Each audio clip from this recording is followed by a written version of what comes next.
When it comes to food, our next guest is the king. From his shows on the Food Network to his cookbooks, this guy is on fire. In fact, the name of his newest cookbook is Guy on Fire. Welcome to the show, Guy Fieri. Amy, I like the little singing rendition you gave to the name of my book. I can't get that voice, but that's exactly when I said Guy on Fire, and I called my publisher and I said, I got the name of the book, On Fire, and I couldn't sing it out. And she knew what I was talking about. You're spot on, girl. I know, and I want to come on your show and I want to sing with you. We'll sing and cook.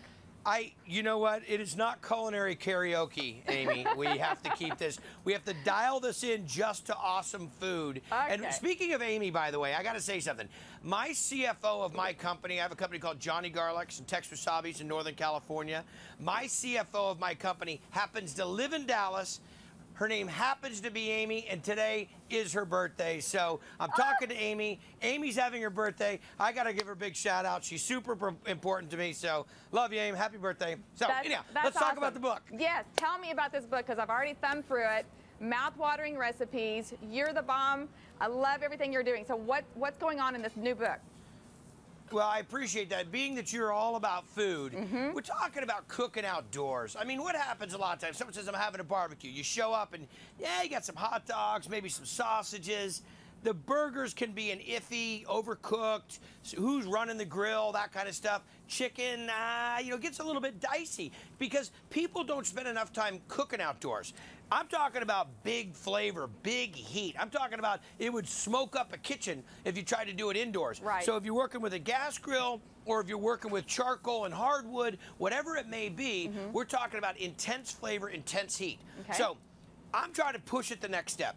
130 recipes in Guy on Fire, and we're talking recipes if you're going to a tailgate, if you're cooking at your cabin, if you're cooking in a campground, whatever it may be. What kind of tools do you need? Seasonings? What type of what should you expect? How do you prepare yourself? Do you prepare ahead of time? Bring it with you. All these things covered in the book, and this is real life stuff. I had to really sit down for about a year and a half and say, okay, how do I do this? Right. Because when people go camping with me, we're not doing any weenies and beans. I mean, we're doing something like this. Let me show you this one, Aim. I would expect Here's that what out of we've you. got. All right, show me. Thank you. Yeah, people say, you gotta go camping. I didn't expect to gain all this weight. So here's what happened. I take a pork loin and I brine the pork loin. This can be done ahead of time, okay? So you do this a couple days ahead of time. So a little salt, sugar, some garlic, some peppercorns, bay leaf, thyme, some onions, and we're gonna make a brine. Let that sit there and simmer. Okay. So it simmers for about 20 minutes. You add some ice, cool it down. Drop that pork loin in there for 4 to 6 hours, and you're creating this osmosis. You're intensifying the flavor way more than a marinated than it would. Then we're gonna go and make a hole in the center of it. I'm using a sharpening steel, just kind of wedging that through. Take that, I'm gonna stuff it with a little andouille sausage. You know that great flavor of andouille. Now I'm gonna take it and pierce it with a fork and pierce the casing so when this andouille heats up, all the fat and flavor in that andouille is gonna cook into this pork loin. Wow. Then you throw it on the grill, okay? So we're gonna start it off, we're gonna put a little crust on it, a little sear. Then we go low and slow over here, bring this bad boy over, and take a look at this. I don't care if you're at a tailgate, you're at a birthday party, you're at a cabin, you're on top of a mountain.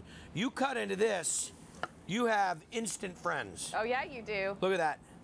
Look at that right there. Yeah, you do. I see that. Slice it thin, throw it on a sandwich, little whole grain mustard, whatever you want.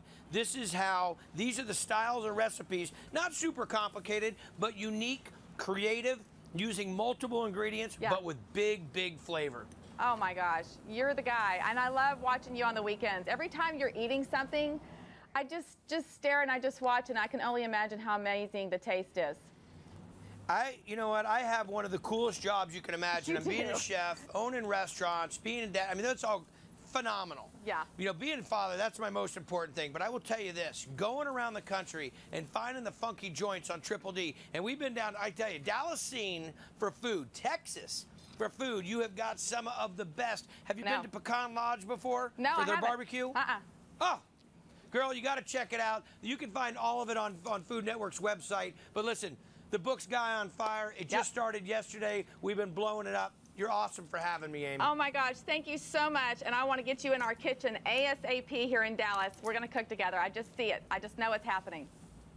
I dig it, girl. Thanks a lot. All right, see you soon. And you can pick up a copy of Guy's newest cookbook wherever you buy your favorite reads. And keep an eye on our Facebook page because we've got a couple of copies to give away, so keep an eye on that. Next, we're back with the Dear Clark Hair Studio talking about products to help your hair get healthy this summer. Healthy hair, it's a good thing. And we'll be right back.